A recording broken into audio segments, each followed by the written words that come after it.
seems to be helping. I mean, for Where does it, 12 months I've had a cough. where does it come from, that nasal stuff? Probably allergic reaction once again. Well, I hate that. Because see, I could have grabbed his ear. But my wife got tired of saying, oh, what? She knows you don't know. She may go to ear doctor. I go to ear doctor. Looks fine to me. It looks fine to me. Come on back tomorrow and give you this auditory thing. Go back the next day. Yes.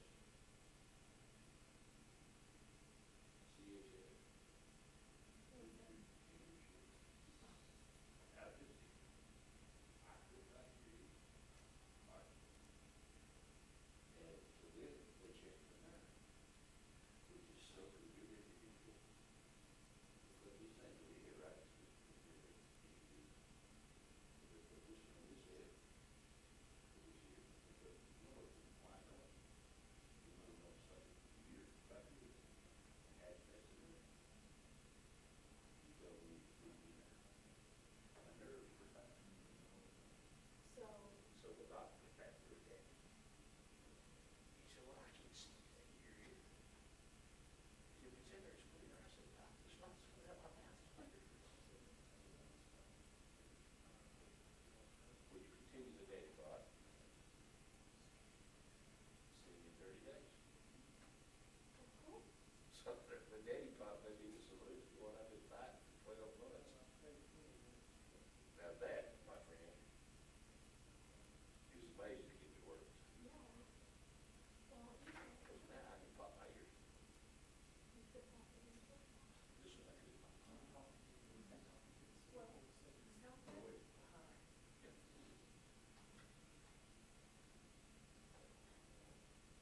Don't look at your closer to the mouth. Well, send that to me, she does. Hang on with that. No, it's not.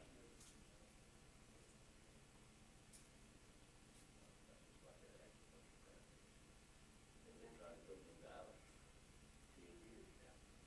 So, is it?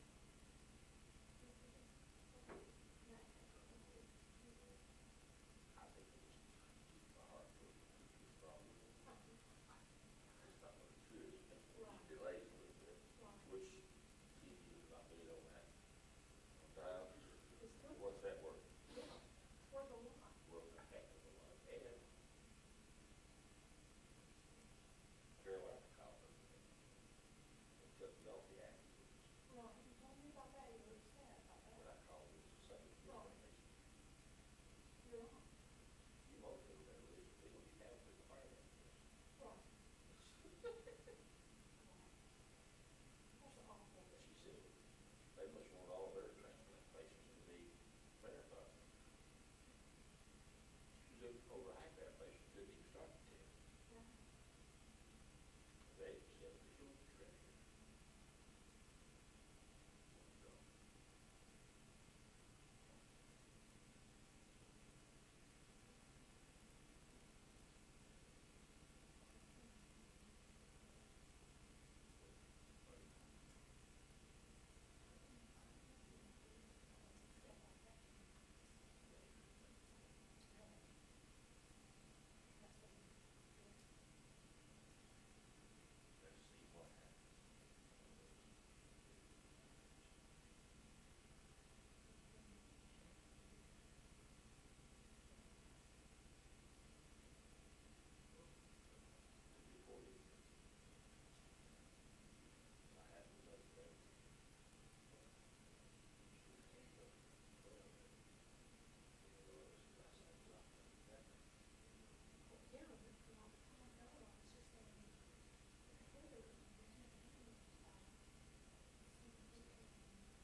but it was parked in front of the sheriff's department.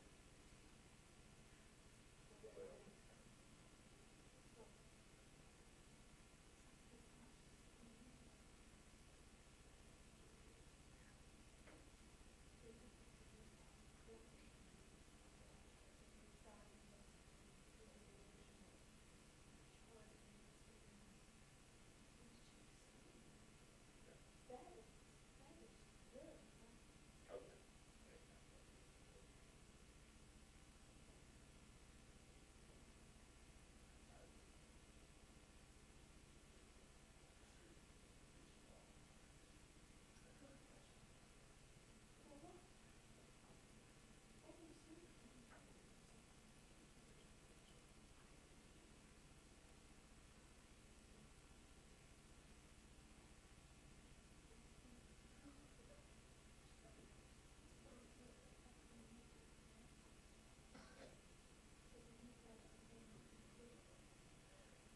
They don't care. They go run down the school over those outside.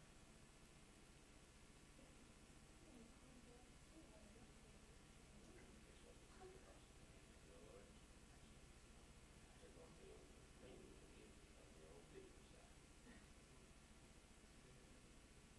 Is there any, nothing there, people walking around this place, but it's not connected? Well, what's gonna happen is after our plan, then it's approved, but we're good. Have you heard any rumors about that? Cause that looks like that's shut down. Their, temporary office. This place, they put out after they do the land. That got hauled off the land. It's a temporary office out there.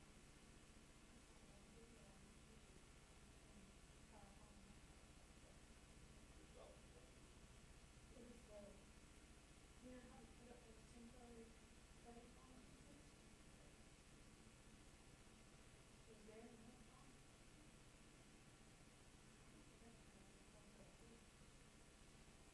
Well, That access going over by those big trucks is very, very hard on the highway, go down to all those trucks. And so, you know, they're typically liberal and they're going to be not the smell. And now they're in the valley, so it's gonna smell. well, what's gonna happen, it was all forever to the sun. And they said in two cases, I don't know, the police, probably said something like, look, Well, that may not have a lot of drugs there, I guarantee you that. where was that one? That's the other part of that lot. On the Hayward Road side, It's, or by the Penland Auction side? but you know how you turn down that little bar there, Yeah. That's Mike's hamburger joint? right there, we're going, start around that curve. Yeah. All of that is going to be. And guess what it was for the junk yard? Landfill. Everything down to French Road River. Where Shilmonson's was at, where Shilmonson's was in the corner. No, it's not about that. Okay, you know where the railroad's at? Yeah. Yeah. Every bit of that. Down through there.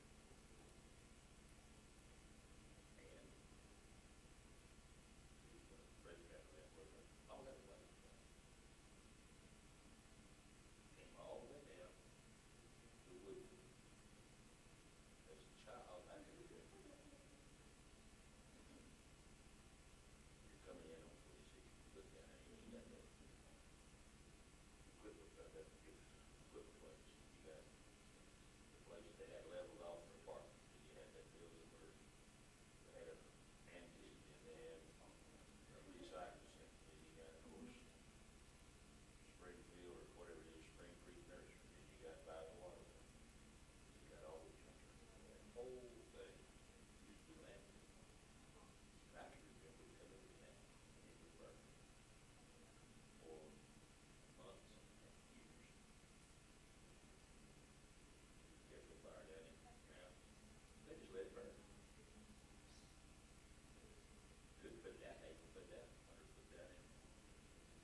Suzanne? There's probably a lot of people hoping I don't get one.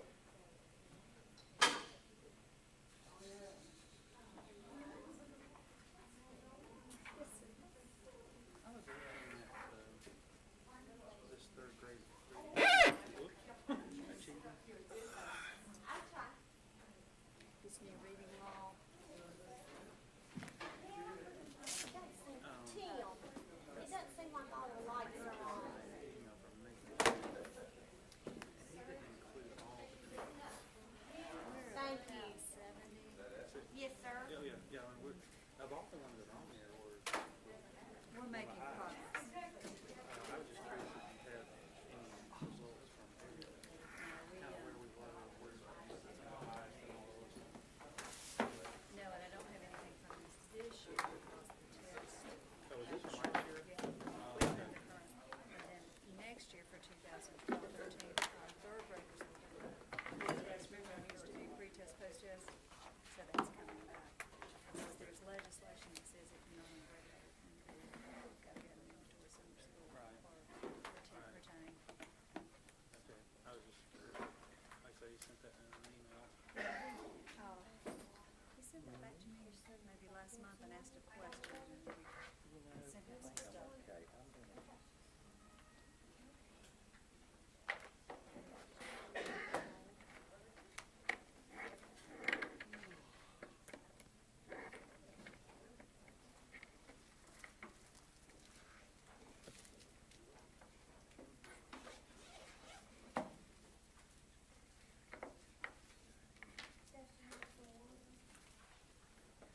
I'll go get it. I'll get it, Connie. Okay. Okay. Anybody else order? I'm good. You got some? I brought mine, thank you.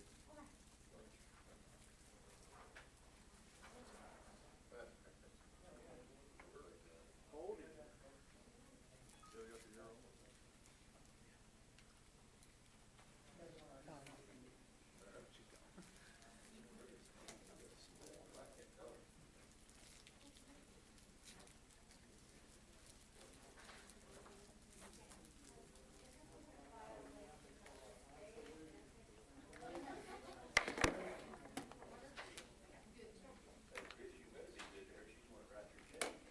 Was. Well, you lady was. Now, that wouldn't be appropriate, no? Plus, people have to earn flowers. No?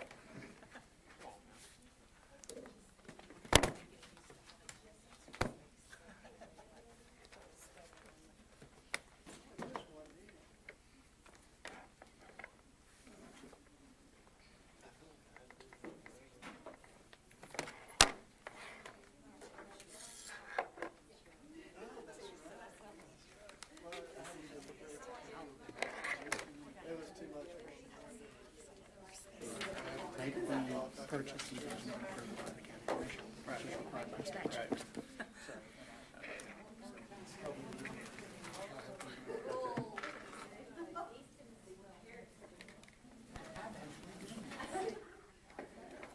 Is everyone ready?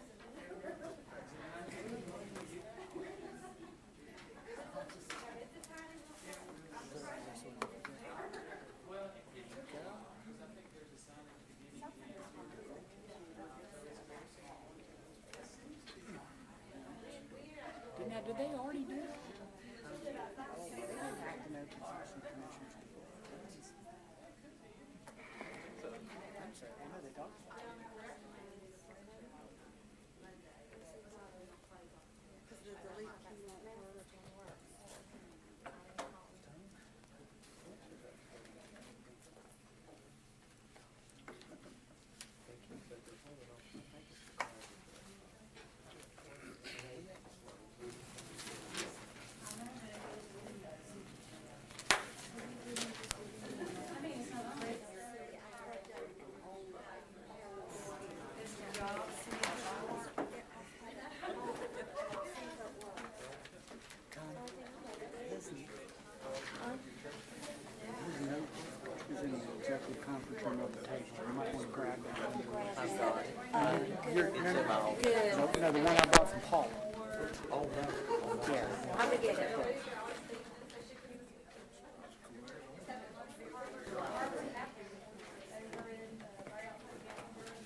I hope that'll work. You know how to go into that one? I should be okay. Thank you. Right down there for input. Okay, check my email or. It already on? Yeah, I guess you'll have to go, who approved this, signing first. All right, folks, I'd like to get this special meeting Friday, June 28, 2013 started. Before we get started, I'd just like to let everyone know that we're in closed session. We started at 1 o'clock this afternoon. And it's not on the agenda, but why don't we stand and say the Pledge of Allegiance real quick. I pledge allegiance To the flag of the United States of America and to the republic for which it stands, one nation, under God, indivisible, with liberty and justice for all.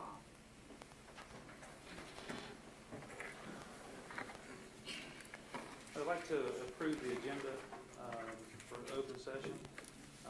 First of all, I'd like to remove the Edlin pay request from the action agenda. And I'd like to move all the items from the consent agenda to the action agenda. Do I have a motion to approve? So moved. Is there a second? Hearing none, I guess we'll go home.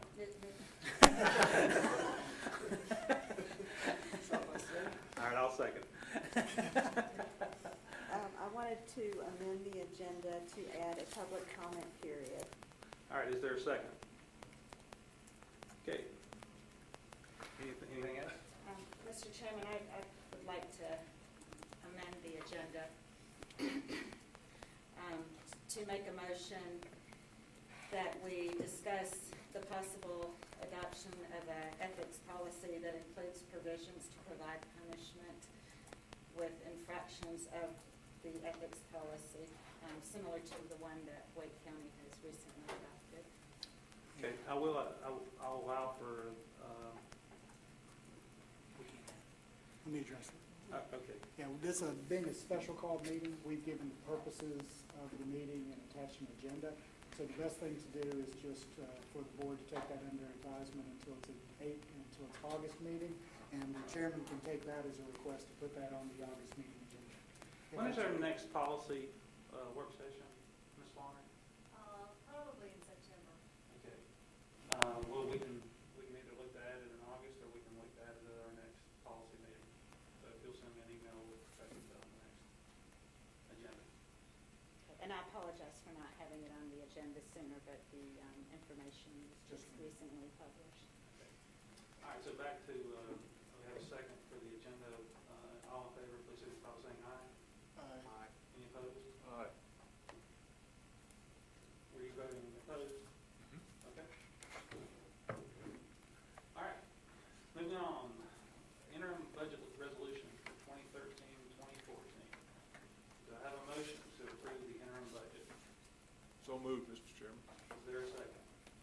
I'll second. Any questions or comments? I had some questions for Ms. Parker. Just a clarification, since I know you were working on this until the last minute because that's the nature of it. I just needed clarification about the money for the classroom teachers, those highlighted, the yellow highlighted areas. Are we on the amendment or the interim budget? Oh, resolution? okay. Current budget, or we're talking about the 2013-2014? Oh, I'm sorry. Let me get to the budget first. That was the budget amendment. I apologize. Okay, have it do you have a available. question about the interim Well, 2013-2014? I had to switch computers, so I'm still trying to get to that page.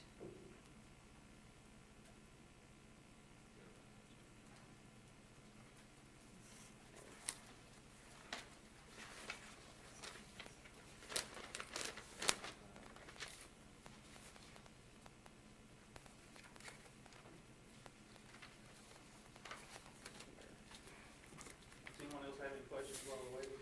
I do not. A long read, but it makes perfect sense.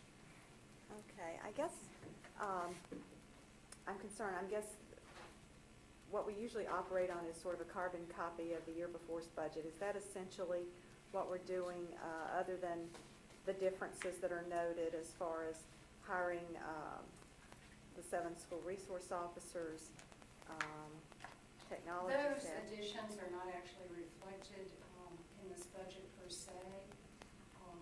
As I tried to explain in the transmittal letter, the federal budget is exactly what the allotment for federal funds is now, which is considerably different from last year. The capital outlay allocation is the capital outlay program that you approved earlier, which is different than last year. The other restricted revenue fund reflects those grants that, we think that we'll be able to get. There's some differences there.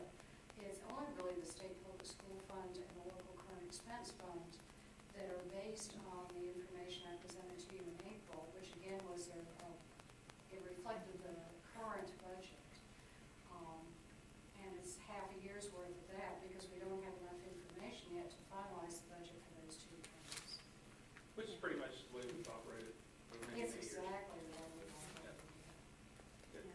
I guess I have a concern because we are ranked, as far as expenditures, about 85th, I believe Dr. Baldwin said, in the state, as far as per pupil expenditures. Did anybody take a look at other counties to see what proportion of their funds were coming from the county?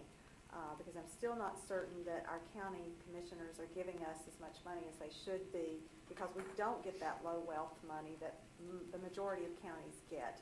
So the reason being, our county commissioner, our county tax base, our revenues are supposed to be high enough to support the school system, so we don't get the low wealth money.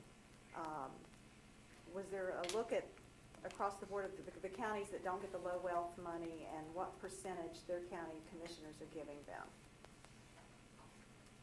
First of all, our per pupil rank and local funding is very different than that. That 85th is the state funding.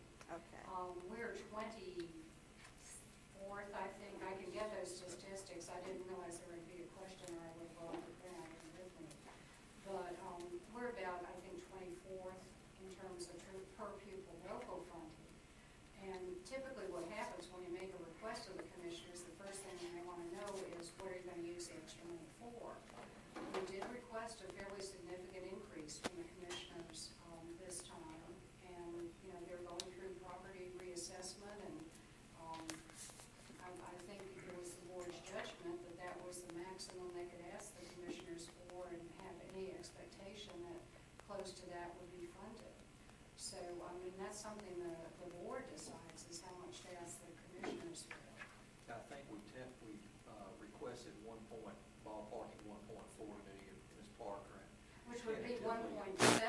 In order to give us 1.4, they have to increase it by 1.7. Actually, city schools has to get its proportionate share. And tentatively, which they've not approved officially as of yet, but I think it was 1.2 was the last figure that I saw. Again, that's not official. Now, just to clarify, I believe we're ranked in the 90s in terms of what the state gives us, but 85th is our overall ranking, Oh, okay. I believe. Right, state, local, and federal. So we're even worse from a state level, somewhere in the mid-90s. Well, it would look like if we were 24th in the county spending, that's not good, because a lot of those are getting low wealth money to supplement their county spending that we're not getting. I felt like there should be a more comprehensive approach to looking at this county budget and getting some more data as far as how much other counties are giving theirs, because it just seems that we are not getting the proportion we should be. If you go to NorthCarolinaTreasurer.com, you can find all that information. It's pretty readily available. Any other questions or comments? Are we including the money for the 7 social workers that I noted? Administration went to the commissioners and asked for that extra money. Again, because we don't know what the state budget is, it's possible that they will even provide that money under some of the Safe Schools programs. How typically that is done under an interim budget would be when the personnel report, comes to you in August. Yeah, I know the social studies curriculum, I'm just picking as an example, in our middle schools, they do not have books that to my knowledge, that go with the Common Core curriculum. And are there plans to spend more money on textbooks in the coming year I think because that's more a of that question for Common you. Core issue? We have teacher leaders who are working on what materials are available to support Common Core, really essential standards. Common Core is just ELA and mathematics. If textbook funds come through, we will certainly go through the process of involving teachers to adopt a textbook. But in the past, we have not done that for the last few years because there have been no new monies for textbooks. But we will find and utilize the current materials to put them in the right sequence so that teachers have what they need. Yeah, 'cause I mean, I want to make sure this budget's focused on the classroom. And to me, that's a high priority as far as the textbook money. And I know with that ABC transfer process, Ms. Parker, with the textbook money that we get, if I'm incorrect, please correct me. Maybe you can explain that. The textbook money gets put in other places because it's flexible. So how do we Like social studies do weekly. that? What we have typically done, because the state textbook allotment, first of all, for the last few years, they've basically only given us money for replacement textbooks, not for new adoptions. There's been relatively little in that. But that money can only be used for state-adopted textbooks. So it's not very flexible. Frequently, the group process that we use where we gather teachers together to identify what they believe are the best curriculum materials will either choose something that is not state-adopted or things in lieu of an actual textbook. And so for that reason, I do an ABC transfer to move that state textbook money, however much it is. And like I said, the past few years, it has not been a significant amount, into another allotment category of state funds, and we provide money with local funds instead, which can be used for any kind of instructional supply and materials, including textbooks. If somebody wants to buy a state-adopted textbook, they can use that local money for that. If they want to buy a non-state-adopted textbook, they can use it. If, in the case of math, they want to buy math manipulatives instead of a textbook, which sometimes works much, much better for particularly elementary children, where they can visualize the concept and actually have the tactile sensation and engage all those different learning styles. That all becomes flexible when it's local money. The only thing you can't do with local money that you could do with state money is to buy equipment. And when a school wants to buy instructional equipment above and beyond what their capital outlay allocation is, they ask me, and I do an ABC transfer in the reverse direction to give them the capital equipment money. So, that has happened in several of the recent years in which I had moved it all out. If somebody then wants to buy equipment, I move it back to cover their purchase orders, so they still have complete flexibility. Am I correct that we did not increase the amount of money for the AIG program, the gifted program from the county that we asked for?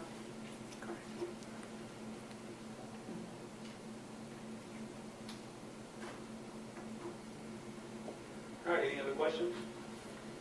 Well, I was also wanting to ask specifically about the competitive food sales, in the schools, as well as the universal free breakfast program. I don't have a clear sense of the revenues from those programs and whether or not they were offset by the expenditures, or if there was money left over. I believe last year it was a break-even proposition. It's just getting started this year, so we don't have any information from the current year. As far as the universal breakfast. Well, as far as I'm sorry, I was thinking of the summer feeding program. That was great. But, yeah, my understanding is the reason those were undertaken was that they were a break-even proposition, that they did not require a subsidy from the local current expense fund to finance them. All in favor, please signify by saying aye. Aye. Any opposed? Aye. Okay, moving on to budget amendment number 8. Is there a motion to approve budget amendment number 8? So moved. Is there a second? I'll second. All right, any questions? And I just had questions about the yellow highlighted area. I just need a clarification, because, and your narrative was excellent. As far as those three items, the classroom teachers, the school building administration, and the instructional support, there was money remaining in those accounts. And I didn't quite understand if that carries over or if that's just on paper, it looks that way. I've tried to explain this repeatedly to the board. When the recession started and state funding was cut, the state liberalized the ABC transfer rules and let us transfer out of the position allotments, which are the 4 that are listed there, at the statewide average salary. Not only I, but a number of other finance officers took advantage of that to leverage the funding to the extent available. We transferred out money into other categories and then used local funds to pay teachers.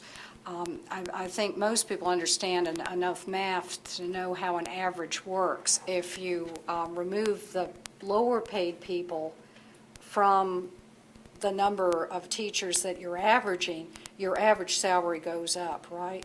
Everybody understands that. If you take the lower tier away, your average is going to rise. That is essentially what happened during those years when the ABC transfer rules were very flexible.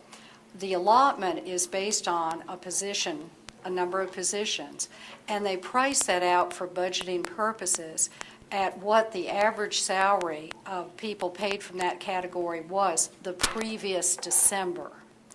So the budget that they constructed for this year was based on the average salaries that we paid in December 2011. And because they further tightened up the ABC transfer rules this year we're closing out right now, that was when they said you could only transfer essentially one step above the beginning teacher salary. It no longer became advantageous to transfer out. So all of those people that I had moved into local funds where I only had to pay what they actually cost, but I could transfer their position out to other state categories and spend it as dollars. At an entry-level teacher's salary, I made $16,000 on every position I was able to transfer out that way. And as I explained, and the chairman took me to task for saying this, I understand completely why the state changed the rules. They couldn't afford it. And had I been in Philip Price's, spot, I would have done the same thing he did. I would have shut it down. But the impact of that, when all of a sudden you change the rules so I can no longer transfer out position allotments to convert them to dollars, which I can fully spend, and in order to use that allotment at all, I have to leave that lower paid quadrant of people in that allotment. If you add a bunch of lower paid people into that same pool, what happens? Your average salary drops. So what you are seeing there is unspent dollars, is what I've been saying all along, that the cost of that change in the rules to Buncombe County Schools was well over $2 million, and you can see it there in black and white. I accessed everything that I could access out of that allotment. I left less than half a month on the table out of over 11,000 months of employment for us. There just wasn't anybody that I could put in at the last minute that matched with that. But because of the change of rules, our average salary this year is markedly lower than what our average salary was in December 2011, and that's why money looks like it's left on the table. It is. I mean, that's the state said we can't continue to support letting local units make this kind of transfer. So that's true in 001, it's true in 005, it's true in 007. It's actually also true, but to a lesser extent in 013. The reason that looks overspent is, again, one of the peculiarities of the way the state of North Carolina works. What they allot in terms of what they show on the allotment document in dollars is just what the certified staff's base salary cost in that allotment. But we have to charge their longevity pay there. We have to pay their substitute pay there. Those are never budgeted by the state. So the allotment, therefore, looks overspent. But in reality, if you screen those things out, you'd see the same thing, that the average salary is a bit lower than it was last year. Less in that allotment than the others because we didn't ABC transfer anything out of that allotment. They only allow you to transfer out the amount of the salary increase, and for 3 or 4 years, there was no salary increase. So no transfers were really allowed out of that allotment, but even there, you'd see a slight decrease. So again, basically, we had $2.5 million that came to us from the state that we couldn't use. Or in past years, we were able to use that, and this year, we're not able to. And just to follow through to see if I somewhat understand it. So next year, our average will be what our average is, and therefore we won't see that remaining amount. Yeah, next year, well, they will measure for our allotment next year. Okay. Starting Monday, the allotment we get for that fiscal year will be based on December 2012 average, which will be less than what December 2011 was. So, gradually the things will come back into sync. I think it was the year before you were elected to the board, Ms. Baldwin, you came to our closeout meeting that year, and that year I had a chart that showed you I overspent the allotments by over $2 million. And that was because they were looking at the average salary before I was able to transfer all those people out and raise it. And because it's only controlled by, positions, I was able to legally overspend. So essentially, things are coming back into sync. There were the two things are going up, and now it's coming down. Eventually, it's kind of like a figure eight. Eventually, they'll come back together again. All right, any other questions or comments? All in favor, please signify by saying aye. Aye. Any opposed? Okay, moving on, approval of, I'm sorry. I apologize. I think all of us know that today is the last official day for Ms. Parker. In fact, she really shouldn't even be here if it was official. She's technically retired. But I want to say this publicly. I have been blessed in my career to have observed and I have worked beside some incredibly dedicated professionals and experts in their fields. But Ms. Parker, you are the ultimate master at your craft. And I don't know if words could ever express what this system gained by having you at the helm as CFO. So I know I speak for all of our central office staff. We wish you the absolute best in your retirement. And we have every phone known to you will be warmly maintained and connected with the Speak up. But I do want to take this opportunity to say thank you from the bottom of our heart. Well, if I could just kind of say one thing. If you look at the budget amendment, I've already talked about how well we spent down the position allotments, but, you can see on the dollar allotments too. And that's a team effort, particularly in an LEA this large. It isn't just me.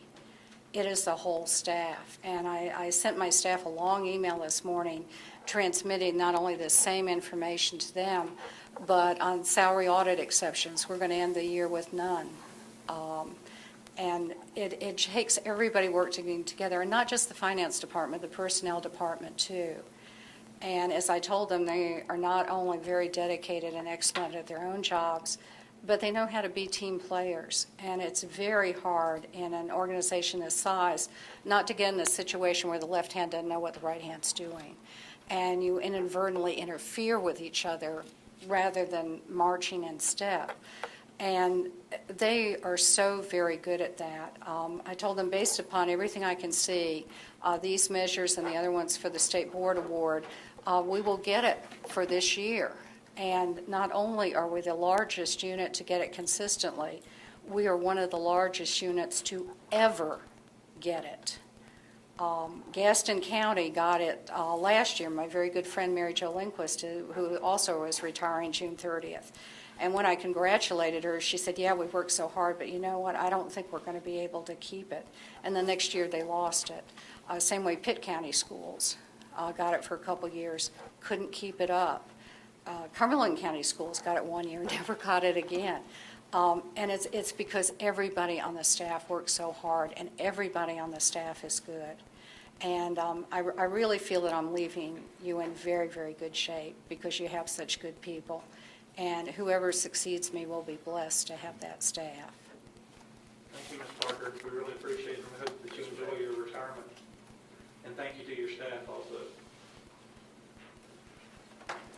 Next on the action agenda is approval of the 2013 through 2016 academically intellectually gifted plan development. Is there a motion to approve? I'll motion to approve. Is there a second? I'll second, Mr. Chairman. Any questions or comments? Yes, I think we all got an email from a parent this week with some concerns about how, I think it was North Buckle Middle School is handling the new plan. It'll be decreasing the number of clusters, the number of students in their clusters, which is a negative effect, I think, of the revised AIG plan, or maybe just, I don't know, if other schools are going to go, maybe you can help us. I'm going to have Ms. McGuire come and answer that question. She's worked very closely with that principal and with all of our principals on developing our plan. Yes, I mean, I don't know if other schools have had more gifted students in a cluster, and now they feel like they're going to have to go back to only having, is it 10?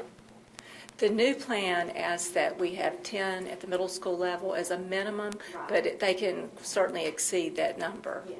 And the rest of the class is filled with high-achieving students.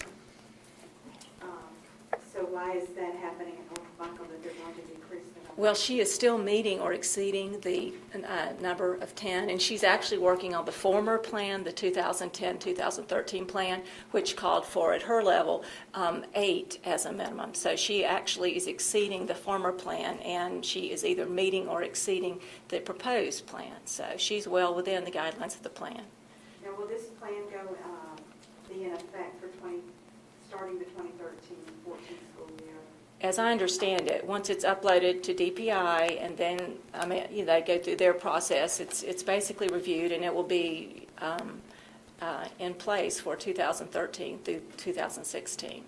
But administrators have to go ahead and schedule, of course, back in the spring, so they were operating under the current plan, which is the 2010-2013. So that's, I guess I'm concerned that some middle school principals have already done their scheduling. They have to. They have to. But For when Power they do, School. They'll have to change that, though. if they Well, want I to think put they that- all have, well, we'll see. I mean, I think in most cases, they're going to have 10 or more. That was the bare minimum, was 8. And from my experience, most middle school principals are certainly meeting 10 and most likely more. And now that the rest of the class will have to be composed of high-achieving students, will that also, because that's different too, to me, that's going to affect their what they've done already. They'll have to redo it if they didn't.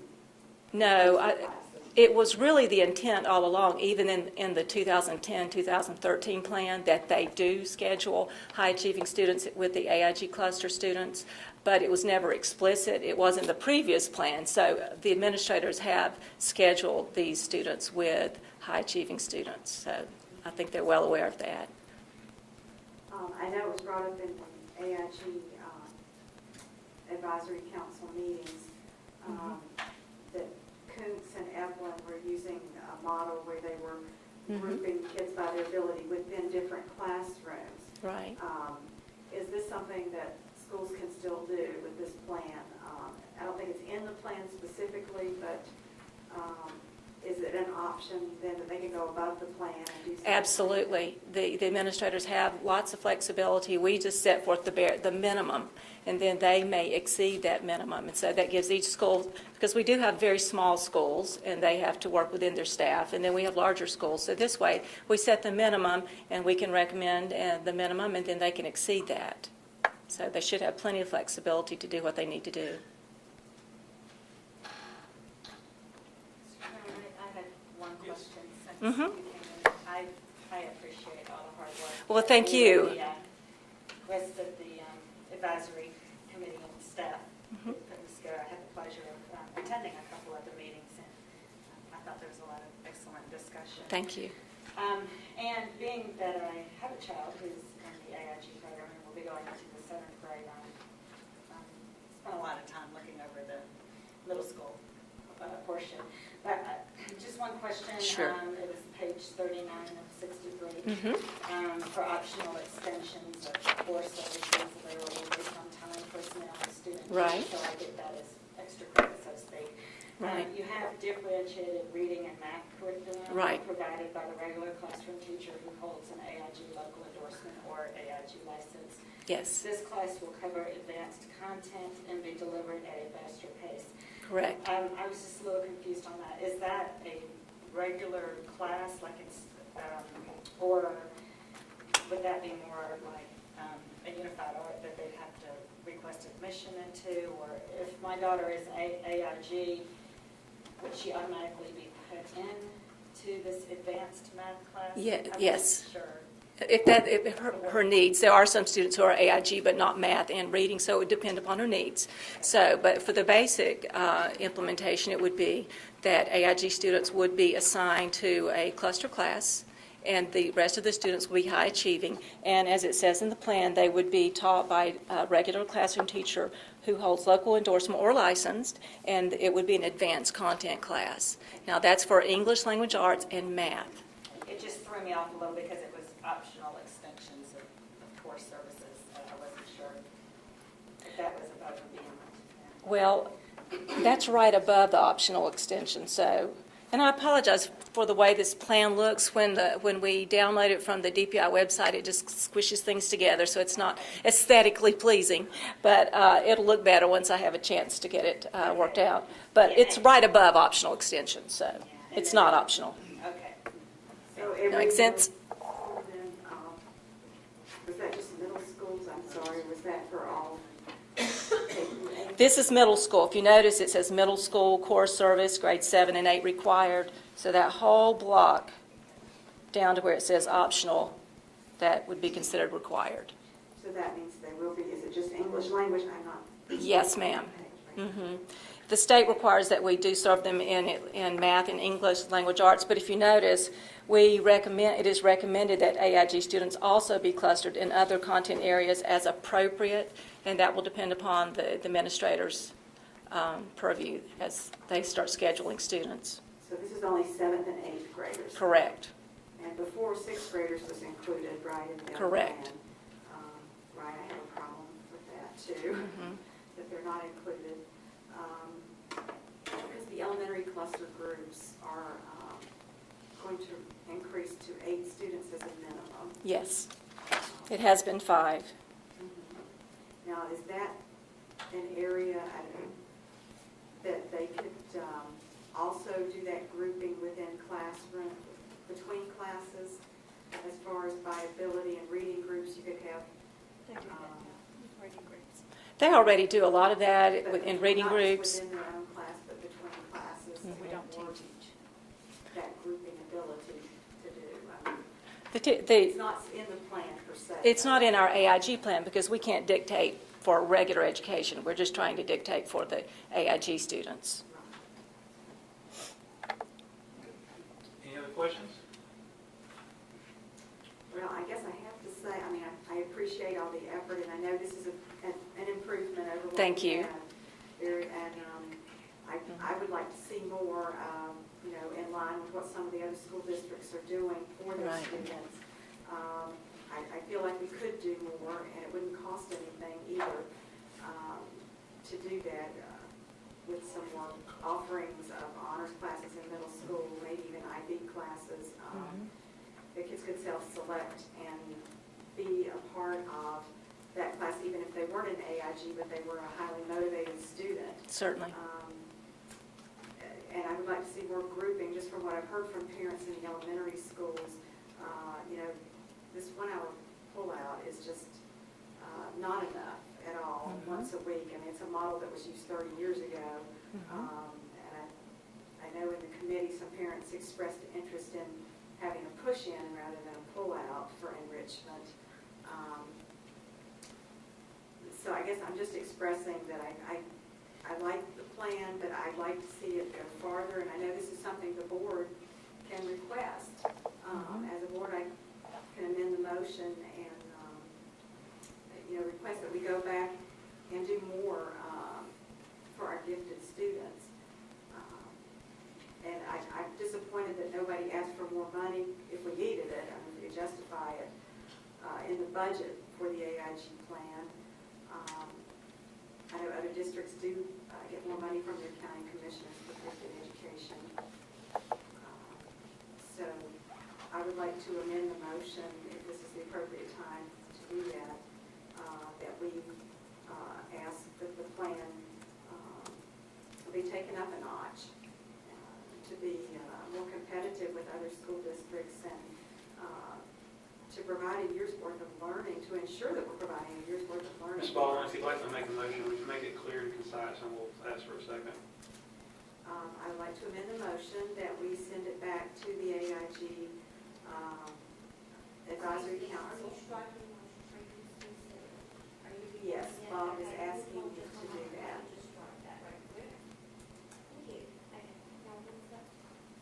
I am amending the motion that we send the AIG plan back to the Parent Advisory Committee and AIG coordinators, directors, whatever you want to call them. Because we have a new one. I know I'm adding more stuff in here. Ms. Baldwin, if you'll But he please hasn't give me been your a motion. part of this. Will you please give me your motion? Okay. That we send it back to the committee for revision. Okay, is there a second? Can I ask a question based on her motion? Unless it receives a second. I'll second it. Good. Are you asking that it goes back to the committee? You mentioned that you wanted more funding for AIG, but if it goes back to the committee, I don't see that anything would be done differently. Well, Right, as far as funding, I don't control that. Yeah, I just said I was disappointed that perhaps that wasn't a part of it. If that's what's needed, to take it up to another level. That's what we were tasked by the state director, Sneha Coltrane-Shaw. I asked that we kick it up a notch. And it has been kicked up a little, but nothing to compete with Charlotte-Mecklenburg or some of these other school districts that just are doing, magnet programs for gifted kids. We're offering college preparatory classes in the middle school and the elementary schools even. But I guess I'm not Classes. following you, that this still doesn't seem like anything that the committee can address. This seems like something that we as board members would need to Correct. put on the agenda to discuss. Yes, that's further. correct. Well, as far as tweaking it, the committee made recommendations that are not in the plan. And if that's what, for us to include, I don't understand why we're taking sixth graders down to the elementary model instead of keeping them in the middle school model, just because we have a few intermediate schools that are more of an elementary model. I think we want to, raise the bar. Why do we want to lower the bar for those sixth graders? That's, to me, one of the big things about the plan I have a problem with. I want to see them having accelerated English and math too. The enrichment piece, that was a problem for all Could of y'all them. explain to me how changing it to sixth grade will lower the bar? I don't think it'll. Well, we don't think that it will. So what we have here is just sixth graders are now going to be considered as part of the elementary intermediate service level, because we had sixth graders at the middle school level, and at the intermediate, we want to make sure we had consistent. And so, as far as AIG services, they're going to be exactly the same. Nothing's changed. But you just said the seventh and eighth graders will Well, have the thing accelerated that's math. changed, I guess, when you look at the numbers of students. However, you must remember, we just set forth the minimum so that administrators can certainly increase that number. It will depend upon how many AIG students are served in that school and how many staff members can be allotted from the 24 that we have as a system. Right. Principals do have the flexibility to group, but we do not presently team teach in elementary schools. However, what's in place would be the professional learning communities in which teachers work together to differentiate instruction for various levels of students. We also have programs such as Achieve Now, in which students content that they're reading is differentiated in some schools. So schools have had flexibility to serve high-achieving students in various ways. You know, and as you participate in the committee process, we listened very carefully to the parents who said, we still want the nurturing to happen in that younger grades through second grade, the problem solvers group. So that was important to parents. We took that into consideration. We also met with AIG teachers and all of our administrators and directors. So it was a very multifaceted survey process, data collection to make the best use and still grow. Again, these are minimum. Would we like to have more staff members? Absolutely. But we also know that we have challenging times with our budgets. We do have middle school students doing distance learning based on their individual needs, and we will be growing that as we speak for next year. I just want to clarify what Amy said, that you were talking about, that the 7th and 8th graders will have accelerated English and language arts rather and math. Correct. Correct, but the 6th graders will not. No, I did not say that. They will in English, They language will. arts, and math, absolutely. Yes, ma'am. Okay. even Just though- the required number for the cluster is different, but they will still be expected to have differentiation in English, language arts, and math. Have to, Not that's, individual differentiation, but the entire class will be moving at a faster pace. Well, the entire Individuals. class, but there still will be individuals. You have to look at the makeup of the class. But the 7th and 8th grade classes will move at a faster pace. Certainly. For the board's information, just too, I can tell you from a much larger picture, that what is ahead, clearly handwriting on the wall, is more and more high school credit courses are moving to the middle school. In fact, we've talked about a pilot involving our English 1, I think in Irwin Middle School, Ms. Swanger, if I'm correct, we're looking at that possibility. But that is a movement that I think is picking up steam across the state, so we are considering that. That is a form, in essence, of allowing some advanced education opportunities for our middle schools. and capitalizing on the distance learning options for our kids will be Right. crucial as we individually plan their best courses of study. So we have an amendment to send this back to the AIG committee, and we have a second. All in favor, please signify by saying aye. Aye. Okay, all opposed? Aye. Okay. So that takes us back to the original plan as presented. We have a second. All in favor, please signify by saying aye. Aye. Any opposed? Aye. Okay, thank you very much. Thank you. All right, next on the action agenda is the approval to award contract for the STEM mentoring. Do we have a motion to approve? So moved. Is there a second? I'll second. All right, any questions? I do have some discussion. I'm sorry, this computer is, I'm just not used to it. It's me. I'll go back. I have a question. Okay, go right ahead. How did the 845 come in compared with what you thought it would come in? We had an original budget of, 850. that's pretty good. Sorry, it was off. It's pretty close. Good. Any other questions or Somewhere comments? 5,000 under budget for the whole thing.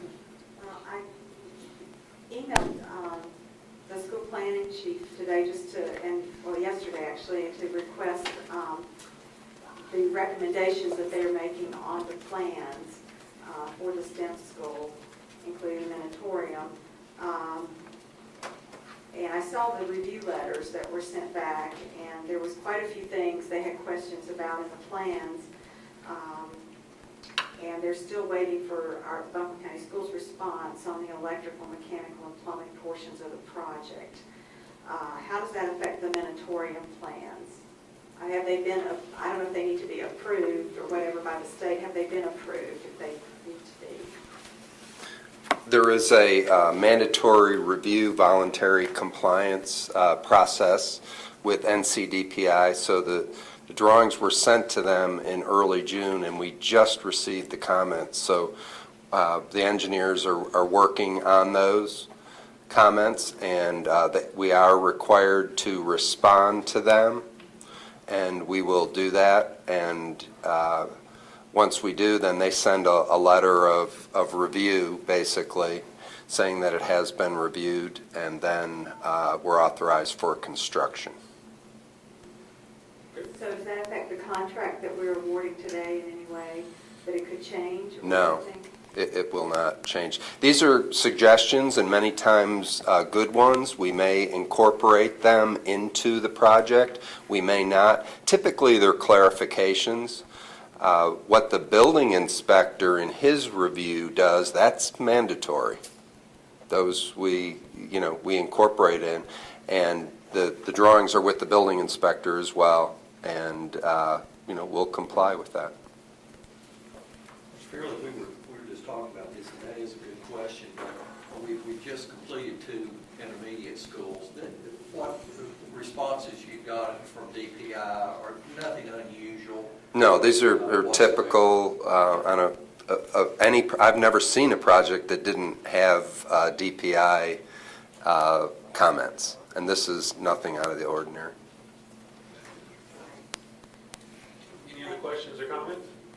My only comment, is that we have a perfectly good auditorium here, and why do we need to spend $845,000 building a new one of tax dollars?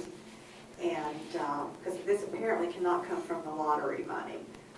Is that correct? No, this is lottery money. This is the STEM Minitorium. The board will use it once a month, but this is the... By the person at DPI in charge of the lottery funds, that if any space was going to be used other than for students, like for a board meeting, the lottery funds could not pay for. Well, then every one of our schools, it does that. We have a policy, the board has a policy of community use. We expect community use too, but the primary function of this is the STEM high school. Well, I'm concerned because, there's going to be, as far as I know, no performing arts there to use an auditorium other than if there were presentations or something. Yeah, a big part of the STEM program is presenting your work, because a lot of it is small group projects and independent. So one of the main components, and Ms. Swanger could speak to that better, and that I've been directed, is create spaces where in small groups and large groups, presentations can be made. And those presentations may be in the form of plays. There's all kinds of creative things that could be, kind of PowerPoint sort of stuff to the whole school. So I think you'll see that it'll get used a lot.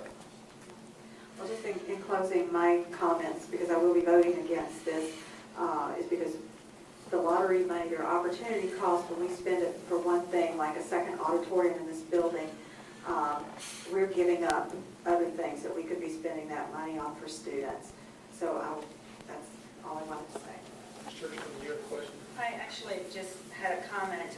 I know that there's a concern of the $845,000, but I believe that we had discussed at a previous meeting the possibility of other companies coming in on weekends and leasing out the space for conferences. I know that being able to have a conference in Asheville is something that companies are really pushing for. They want to bring more and more conferences here, and there's just not a lot of space, and this could be something for a small company to be able to use and offer, and we are able to share it with the community. I think that's an excellent comment, having just come back from a 3.5-day STEM conference with new schools. One of the non-negotiables and strengths that we want in this program is the connection with the business community. I think that is exactly where we would want this to go. We would anticipate businesses to be a strong partner in everything we do in this high school. So absolutely, a great opportunity for them. We want them in that group. Just refresh my memory on the difference in the size of that auditorium and this one, as to how many people it will seat. Oh, that one, the seating in the... the telescopic seating holds 210 thereabouts. This one here, maybe 100?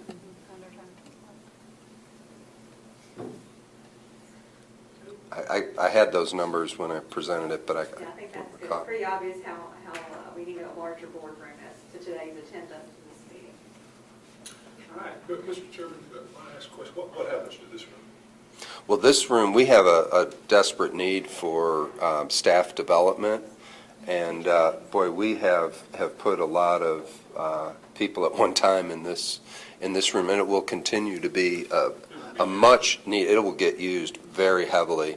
And I'd like to see your podium come out so that it could accommodate more people. We'll have to address that in capital outlay down the future, but I think that would make this room more useful for staff development. I thought that was the case, but I just wanted to clarify. Thank you.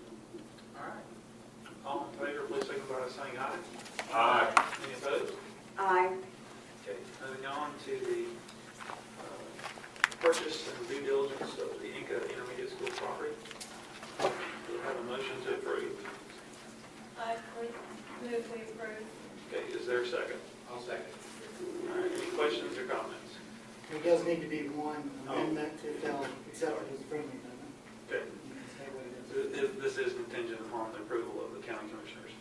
By statute, the county commissioners have to approve the purchase price, so if we could just have that as a friendly. That would be friendly to the mayor. Okay, Very good.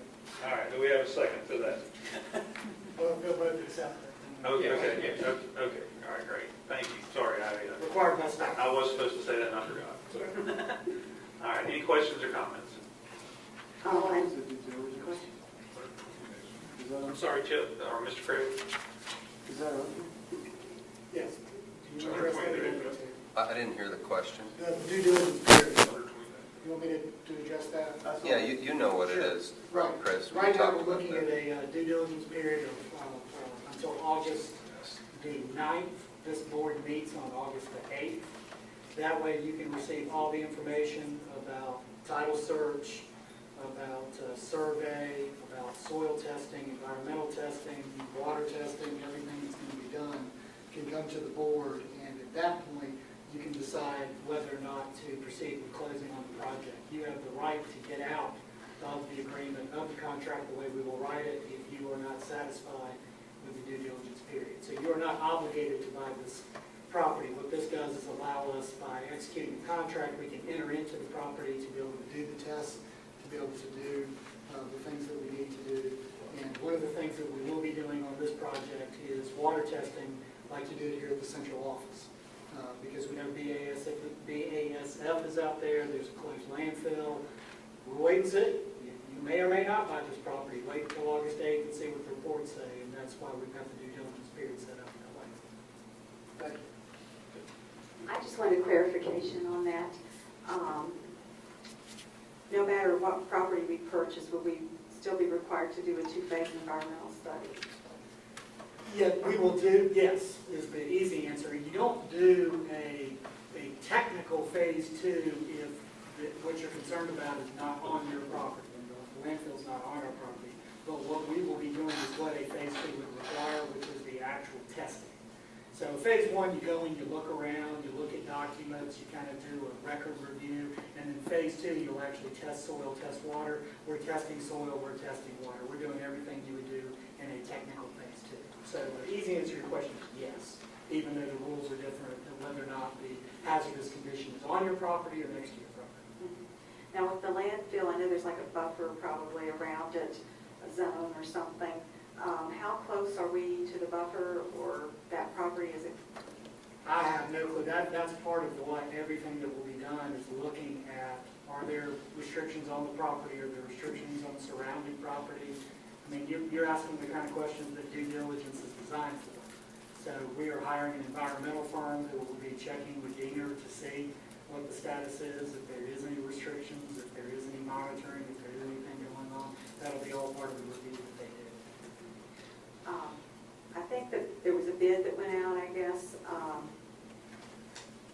for the environmental services. And No, these are services, and you're not required to bid services. And part of the agreement, to our understanding, with the county commissioners that helped with the negotiation of this, is that the seller set a price and they wanted to close as quickly as possible.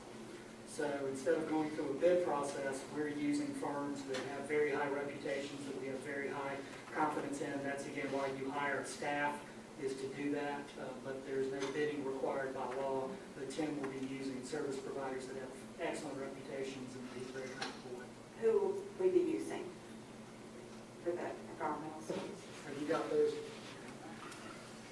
Do you have contracts yet? No, we don't have contracts. What we did was we put an RFQ out and advertised for folks, said, hey, we're looking for these services. We received the services, or their qualifications. They asked questions. We've received those. We haven't made final decisions on who they'll be, but we have excellent, very well-qualified folks in all those categories that Chris mentioned, and if the board says move forward, we'll complete negotiations and, complete selections, negotiations, and go forward from there. So Tim's not going to execute a contract until you take today's action. Yeah. And then you can find out who they are. In fact, why don't you just email the board who they Sure. are after you select them? How about that? Are they going to be selected on the basis of are they actually bidding or? No, they can't. You look for their qualifications and you select who you think is the best fit and a number two, and you negotiate with the one that you select. And if you can't come to an agreement, then you go to number two. That's how North Carolina describes the professional services selection process. And I don't think we necessarily want to go with low bid. Not all the time. All right, any other questions or comments? Just the irony and the due diligence process as far as getting the environmental stuff and all that taken care of with the property when there was no due diligence in deciding to build an intermediate. In fact, we have never approved building an intermediate school in the Inca district. So how can we buy property for something we haven't even approved? It makes no sense to me, especially with the fact that our middle schools are only at 86% capacity. I don't know. We don't have a problem with overcrowding in this district. If you look at the utilization rates, all we need to do is redraw attendance lines. There's solutions that do not cost $22 million here that probably wouldn't cost us anything. So I wanted to state that's why I'll be voting no on this. Okay, thank you very much. Can I make a comment on that? While I will say, as far as redrawing the attendance lines, it may not cost us anything in dollars, but it will cost us in students, because I have heard from more than several parents that they do not want attendance lines redrawn. And I believe with charter schools coming and the private schools, homeschools, there are too many options to be doing something that has been, at least to me, clearly expressed that they do not want done. It's one thing to voluntarily move to a different school. It's another to be told you have no choice in the matter. And there are choices. So I think you're incorrect when you say that it would not cost us anything, because I believe that it would cost us a lot more than money. Okay. Yeah, I need to address what Amy said. I went through a whole list of reasons, which I didn't bring up today, and you guys can go back, anybody can go and listen to what I said last week. Because of the charter schools, like you mentioned, the competition coming in, there's so many factors that haven't been considered in this decision. In fact, the board really was just presented by the administration with this intermediate concept. It wasn't really debated by the board. We didn't do the due diligence that's deserved there, and most parents don't even know about what's going on, that we're purchasing land. We had a packed room in here last month. Parents know what's going on. Just one at a time, please. Ms. Baldwin, if you'll finish quickly, we heard at the last board meeting all your objections, and they were duly noted. Thank you. We didn't have a public hearing, to tell the parents the facts and to get their input. I think somebody has been organizing parents, and started a petition, which is fine, but they don't have all the facts. And very few students would be moved, if any. If we look at the whole county and we get a proper study, a professional company. Again, Ms. Baldwin, all these are duly noted from the last meeting. I don't think you're presenting any sort of new information that you haven't already put before this board. No, I was just rebutting Ms. Churchill's comments. Okay. Any other questions or comments? Yeah, I just, as superintendent, just for the record, I think, and again, I don't know who may have been on the board at that time, Mr. Cuevas, I think he may have, Mr. Bryant, but 2008, the whole concept of intermediate schools was brought to this full board, and multiple sessions occurred, multiple work sessions occurred where information was provided, and this was a concept endorsed by this full board at the time, including initially an intermediate school being built in the Income School District. So this is not a new concept, respectively. This is not new. This has been a concept over multiple years approved by this same school board with perhaps different membership. Yeah, and I think that's what happened with the Coombs Intermediate too. Parents didn't even know what was going up until they saw the building, and I don't want that to happen again. Okay. Well, I was told Please, that, but one at a time. I call the question. Okay, all right. All in favor, please signify by saying aye. Aye. Any opposed? Aye. Okay. Next on the action agenda is the approval of the personnel report. Do I have a motion to approve? So moved. Is there a second? Second. All in favor, please signify by saying aye. Aye. Okay, any opposed? Okay, approval of the student transfers and releases for 2013-2014 with the addendum. Is there a motion to approve? So moved. Is there a second? I'll second somebody else. Okay. Does anyone have any questions or comments, realizing that we're dealing with students? Okay, all in favor, please signify by saying aye. Aye. Any opposed? Next on the action agenda is approval for purchase of some Dell 755 desktop computers. Do I have a motion to approve? So moved. Okay, is there a second? I'll second. Any questions? I did send a question, and the superintendent did send me an answer about the desktops. For this one and the next approval as well, I was concerned with purchasing lots of desktop computers and possibly in lieu of purchasing laptops for students using a 1-to-1 ratio model that we've not really ever completely discussed with this group. We just had the presentation about the cell phones that could possibly be given to students to use in classrooms, but I guess that's my concern, is that, is this a last-minute expenditure because we have money left over that we're trying to use up? I don't know. Can you answer that question, Dr. Baldwin? What I'll simply do is just clarify the response that I sent to the entire board, which, number one, this is not used to supplant one-to-one initiatives. And in reference to a work sessions that were provided, yes, Mr.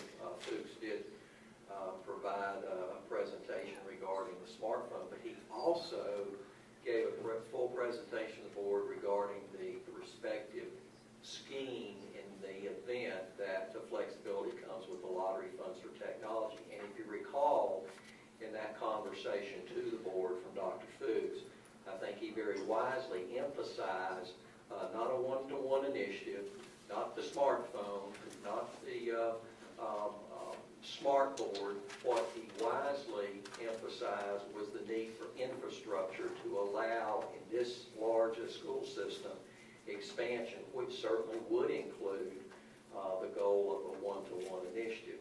In this case, this simply replacing 10-plus-year-old computers and labs that are still used for instructional software with elementary school children, and also on the opposite end with career tech education. And Mrs. Cheek is not here, but what she would tell you very strongly is that in those particular labs, those desktops are needed because it's training in the area of business and software that's used, would still be used primarily in a desktop. But it is not to supplant the potential for laptops. Thank you so much, that was very helpful. Yeah, if I might also respond to the question about spending it to use the money before it's gone, that is absolutely not the case. These are funds that carry over. Even if they weren't, it wouldn't work because you have to have it spent on a cash basis by today.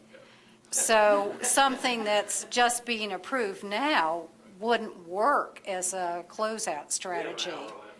But, well, no, none of the staff is here. Yesterday was our last work day, and DPI already has started picking up our information. So anyway, capital funds do carry over. So it's not a question of trying to do something hurriedly in order to avoid losing the money. Thank you so much for clarifying. All right, all in favor, please signify by saying aye. Aye. Any opposed? Okay, so we'll move on to the next Dell purchase. We have a motion to approve the 7010 desktop computers. So moved. Is there a second? Second. Any questions? All in favor, please signify by saying aye. Aye. Any opposed? Okay. Approval of the 2013-2014 security guard service contract. Is there a motion to approve? So moved, Mr. Chairman. Is there a second? Second. Any questions? I was just curious, I did a little calculation on the hourly rate of $11.68 for the security guards, and it comes out to about $17,000, if I did it right, if I can remember right. $17,000 would be a salary for somebody working 182 school days if they worked full-time. That's significantly lower than the cost of a school resource officer. I mean, they're over $50,000 or $60,000, I believe. Is that what we're looking at with those 70 resource officers? Something like that. Is it a consideration that we could hire security guards rather than more school resource officers in order to do the same job for less money, for a lot less? I, for one, would not be in favor of that. I mean, I think that the security guards are there to enhance the work of the sheriff's department, and I, for one, would not be in favor of replacing those. Let me respond to that. Security guards cannot carry firearms. Only sworn law enforcement officers can carry firearms, so you're losing significant security protection. And there is no way, I mean, this is what I do for a living, there's no way you can put a dollar value on what those SROs bring to those schools here and in other counties across western North Carolina. They're a bargain at $50,000. That's what we get them for. So I agree. There's no way that a company providing a guy with a white button-down shirt and a patch on his shoulder can do even any measure of what SROs do, both in terms of exposure to students, helping out with at-risk students, investigating both student misconduct and employee misconduct on the spot, on the moment, and the deterrent that they provide.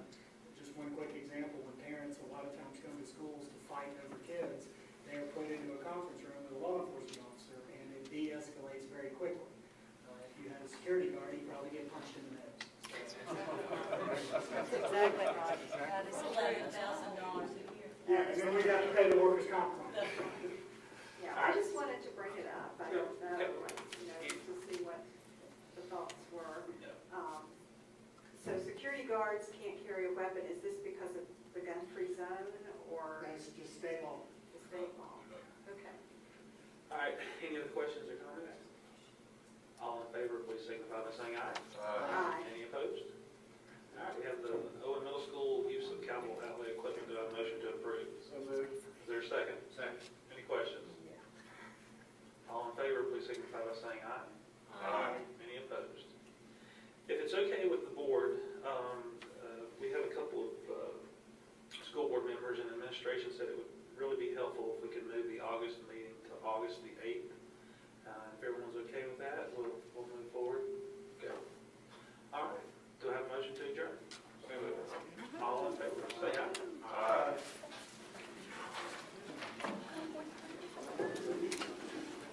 Happy New Year. Decision by Paul Florence.